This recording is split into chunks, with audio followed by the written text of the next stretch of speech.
Стамбул шаары. Газага Израиль кыргын көрсөтүп жатканына 22 күн болду. Реджеп Тайип Эрдоган Стамбул аэропортунун алдында чогулган 1,5 миллион адамдын алдында сүйлөгөн сөзү. Ey Batı, size sesleniyorum. Ey Батыш, мен силерге үн чыгарып жатам.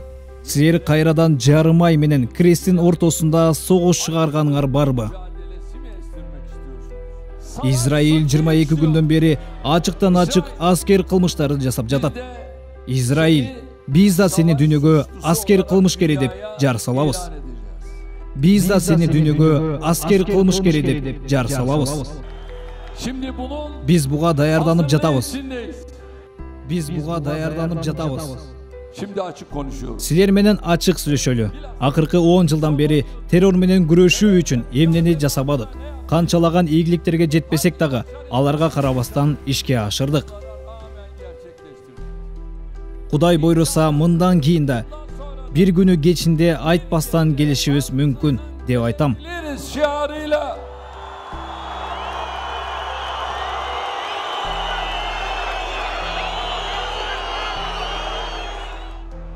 Биз түшкөн жолубузда алдыга жолуну улантабыз.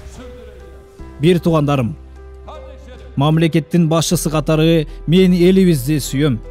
Элим үчүн жаныбызды берүүгө даярбыз. Элибиз менен чогуу бул жолду улантууга ар дайым даярбыз. Анткени тарыхта кандай дастандарды жазган болсок, биздин эл жаңы дастандарды жазууга Алланын буйругу менен даяр.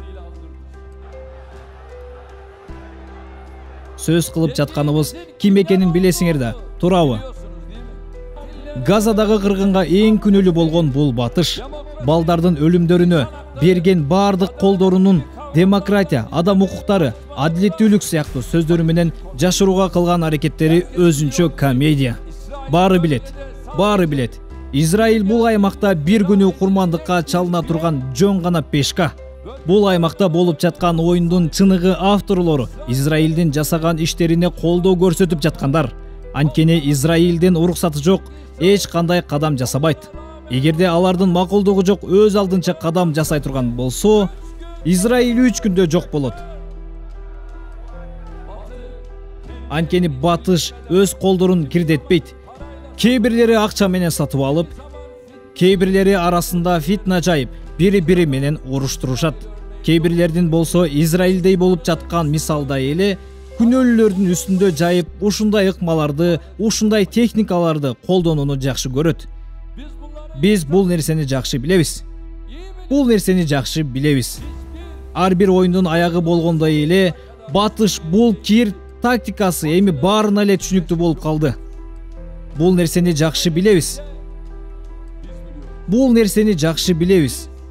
Ирак жана Сириянын түндүгүндө бизге каршы чыккан, өпкөсү жарабай калган террористтердин аркасында кимдер турганын аябай жакшы билебиз. Бир кылым мурда биздин мамлекет үчүн адан ашарыбыз кандай болсо, Газада ошондой эле бөлүгүбүз эле. Бирок бизге каныбыздай, жаныбыздай, сүйгөнүбүздөй барктуу болгон бул жерлерибизди тартып алышты.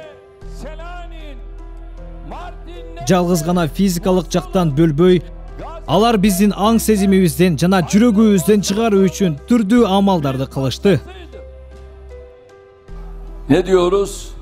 La galibe illallah. Biz buna iman etmişiz. Аллахтан башка жеңүүчү жок.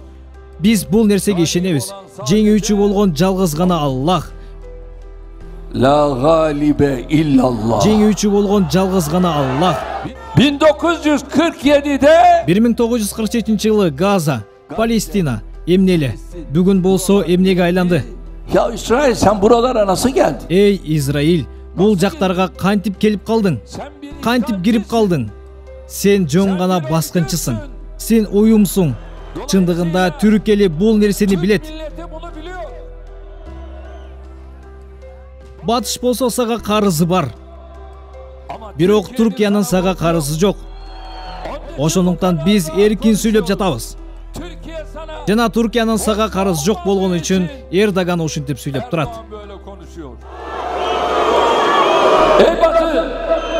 Ey Батыш, сенин элдешүүнү жарыялоо үчүн канча жаш балдар өлүшү керек? Канча аялдар, канча карыялар өлүшү керек? Бул акыркы зулумдугуң менен Батыштын күнөө дептери боюнан дагы ашып кетти. Албетте ар бир өлкөнүн өзүнүн коргонуу укугу бар. Макул. Бирок кана адилеттүүлүк? Кана адилеттүүлүк? Ачык эле кыргын болуп жатпайбы? Газанын элин боек сыяктуу колдонуп жатпайсыңарбы? Ачкалыкта, суу жоктукта, жага турган отуну жок. Дарыгерлерди өлтүрүп, түп тамыры менен жок кылуунун амалындасыңар. Бул түнү эмне болгонун көрдүк, туурабы? Бардык жак караңгы. Жегенге эч нерсе жок. Ооруканалар караңгы. Жана ойлоп көрсөңүз, наркоз сайбай эле операциялар жасап жатышат. Ey dünya! Эй дүйнө жүзү, болгон акыйкатты көрүп жатасыңар. Бириккен Улуттар уюмунун башкы катчысы кыйкырып жар салып атат. Бирок силер укпай жатасыңар. Сокур болуп калдыңар. Сокур болуп калдыңар. Булардын айткандарын укпай жатасыңар. Мен Давосто айттым эле го. Силер өлтүргөндү жакшы билесиңер деп. Кече эле бирин-бири өлтүрүп, юдейлерди газ бөлүмүндө массалык түрдө өлтүрүп жатышкан. Кече эле атом бомбаларды таштап, шаар ичиндеги адамдар менен картадан өчүрүп жатышкан. Бир туугандарым, азыркы убакта ушундай эле зумбулук Газада болуп жатат. Андан мурун Карабахта, Боснияда, Иракта, Сирияда, Африканын көптөгөн жерлеринде зумбулуктарды көрдүк. İşte bunun için Gazze Ошондуктан Газа, ошол жердеги жанын сактайын деген адамдардын гана маселеси эмес, бардыгыбыздын маселебиз. Бул дүйнө маселесин адамзатынын дүйнөлүк маселесине жана ислам ааламынын маселесине айландыргысы келбегендери үчүн бир аз гана сөзүбүз бар. yapmayın. Жасабагыла. Жасабагыла. Газадагы өлтүрүлгөн жана азыр өлүм коркунучунун алдында турган күнөөсүз балдардын, аялдардын жана адамдардын акысына кирбегиле. Газада болуп жаткан адамгерчиликсиз согуш кылмыштарына ортомчу болбогула. Болбогула. Болбогула.